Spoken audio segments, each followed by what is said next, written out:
If you're planning your very first Universal Orlando vacation, Cabana Bay might be the easiest decision you're making. It's fun, it's nostalgic, and it might save you hundreds of dollars compared to the premium resorts. But there are a few important things you need to know before you click that book button.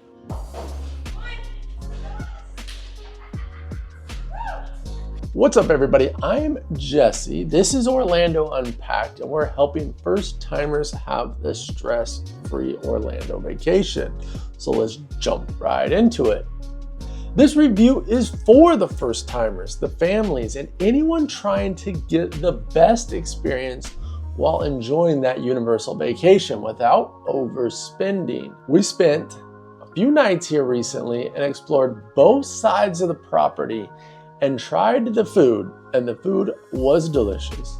Hit the pools, they are awesome, and even checked out the retro bowling alley to see if Cabana Bay lives up to the hype. Now, Cabana Bay is Universal's most nostalgic resort.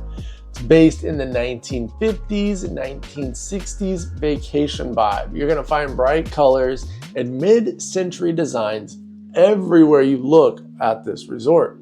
The energy here is fun without feeling chaotic or too cartoonish. It's the kind of hotel that puts a smile on your face before you even check in. And if you're going back there, you know what you're in for, so you're super excited to be there. Now, the rooms. What can you expect there? The rooms are simple, straightforward, but surprisingly functional. I found the beds to be extremely comfortable.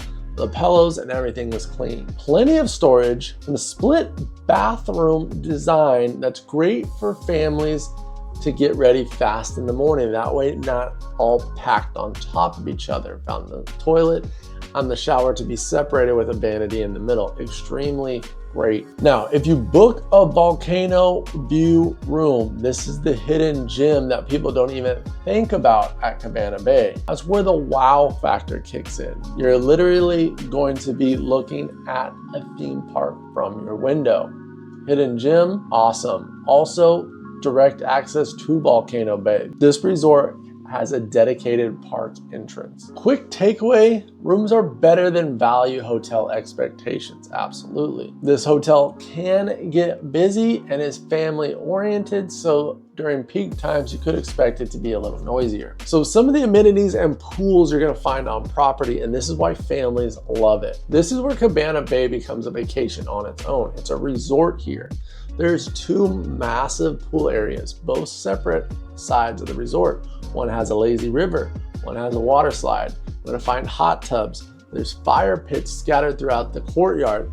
This is the stuff kids talk about for weeks. And grown-ups, strong drinks poolside don't hurt either. Best pool times you can find mornings and then late afternoons before the park crowd rushes back. Now for food and dining, food here is good. It's better than it needs to be, and it's better than I've found at a lot of other theme park hotels. Not gonna point any names, but I'm sure you can figure them out.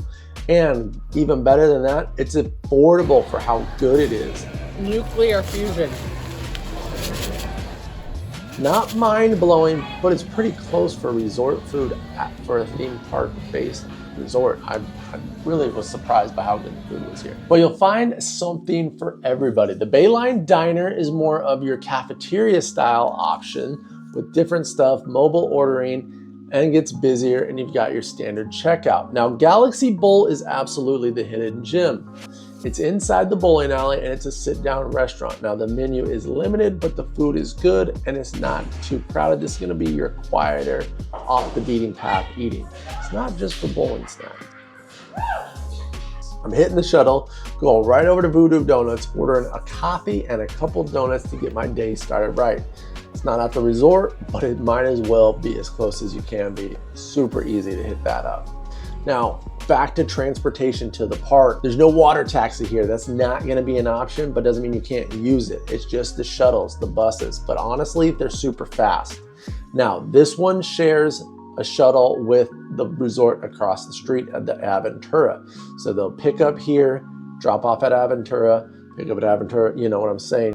We never waited more than a few minutes, and you'll be at City Walk way quicker than you think. Rope drop, arrive 15 to 20 minutes early before the park opens, get through security, and be on your way. Now, price versus value. This is definitely a core deciding point for most.